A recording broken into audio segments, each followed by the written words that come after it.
बारूच Spinoza की philosophy एक बहुत डीप लेकिन समझने में सीधी सोच पर आधारित है। वह एक रैशनलिस्ट फिलोसोफर थे, इसीलिए उनका मानना था कि यह पूरा यूनिवर्स किसी अव्यवस्था से नहीं बल्कि लॉजिक और नियमों से चलने वाली एक व्यवस्था है। स्पिनोजा के अनुसार इस दुनिया में असल में सिर्फ एक ही रियलिटी है, वह इसे गॉड या नेचर कहते हैं। इसका मतलब यह नहीं है कि भगवान कहीं अलग बैठा है और दुनिया उन्होंने बनाई है। स्पिनोजा कहते हैं कि भगवान और प्रकृति अलग नहीं है बल्कि दोनों एक ही चीज हैं। जो कुछ भी इस दुनिया में मौजूद है, इंसान, पेड़, जानवर, ग्रह और यहाँ तक कि हमारे विचार, सब उसी एक सच्चाई के अलग अलग रूप हैं। स्पिनोजा कहते हैं कि हम इस वास्तविकता को दो तरीकों से देखते हैं, एक्सटेंशन और थॉट।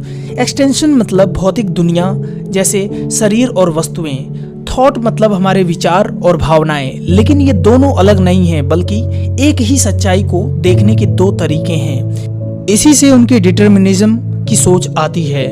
उनके अनुसार दुनिया में जो कुछ भी होता है वह प्रकृति के नियमों के अनुसार ही होता है। इंसान को लगता है कि उसके पास पूरी आज़ादी है, लेकिन कई बार यह एक भ्रम होता है क्योंकि हमारे जो फैसले होते हैं उनके पीछे का कारण एक लंबी सीरीज होती है। स्पिनोजा कहते हैं कि असली फ्री विल नियमों से भागना नहीं बल्कि उसे समझना है। जब इंसान प्रकृति के इन नियमों को समझ लेता है तब उसके अंदर एक गहरी